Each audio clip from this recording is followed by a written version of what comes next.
Hi friends, బాగున్నారా? ఎలా ఉన్నారు? ఒక స్టోరీ చెప్తేనండి. ఒక అమ్మాయి నాట్యం నేర్చుకుంటుంటుంది, ఒక అబ్బాయి పెయింటింగ్ వేస్తూ ఉంటాడు. వీళ్ళిద్దరు ఇష్టపడి పెళ్లి చేసుకుంటారు. ఇంకా అన్ని రకాల నాట్యాలని నేర్పిస్తుంటాడు భర్త. వాళ్ళకి ఇద్దరు పిల్లలు పుడతారు. ఈ నాట్యంలో తనే దగ్గరుండి అన్నీ చూపించి నేర్పిస్తూ ఉంటాడు. ఆ ఇద్దరు పిల్లలను వదిలేసి ఒకరోజు నాట్య ప్రదర్శనకి వెళ్తారు.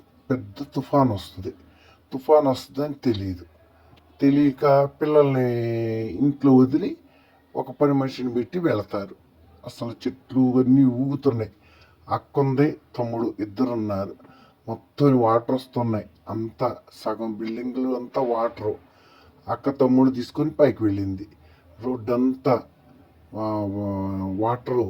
జనాలందరూ పరిగెత్తి దాంకున్నారు. పై అప్ స్టైల్కి వెళ్ళిపోయి మాల్స్లోకి వెళ్ళిపోయి పైన దాంకుందామంటే మాల్స్లో కూడా వాటర్ వచ్చేసాయి. మాల్స్లో సామాన్ అంతా వాటర్లో. ఊరికొచ్చిన తల్లిదండ్రులు పిల్లల్ని చేరుకున్నారు. ప్రమాదం నుంచి నా బిడ్డలు కాపాడినందుకు నాయన తండ్రి, నేను నీ వద్దకు వస్తానంటూ తిరుపతి బయలుదేరారు. ఆనందంగా ప్రయాణం చేస్తున్నారు. చాలా సరదాగా సంతోషంగా ఉన్నారు. అక్కడ ఒక రూమ్ తీసుకొని స్టే చేయడానికి పిల్లలతోటి స్టే చేసి గుండు చేయించుకొని దేవుడికి దండం పెట్టుకొని బయలుదేరారు.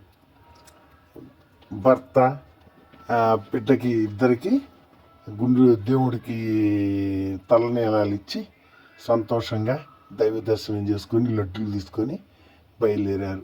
తండ్రి, మమ్మల్ని కాపాడావు, మా బిడ్డలను కాపాడావు, నీకు రుణపడి ఉంటామయ్యా అని దండం పెట్టుకొని నినా వెంకటేశం ననాదో ననాద సదా వెంకటేశం స్వరామి అనుకుంటూ వాళ్ళు ప్రయాణం మొదలుపెట్టి వాళ్ళ ఊరిలోని వరద బీభత్సాన్ని తలుచుకున్నారు. ఏదైనా ఆపగలం కానీ వరద బీభత్సాన్ని, ప్రకృతి బీభత్సాన్ని ఎవ్వరూ ఆపలేమండి. మనం అందరం ప్రకృతికి బానిసలమే. కాబట్టి ప్రకృతిని కాపాడుకోవాలి. బీభత్సాలు జరగకుండా చర్యలు తీసుకోవాలి. పునరావాసాల పరిస్థితి మనకి రాకూడదు.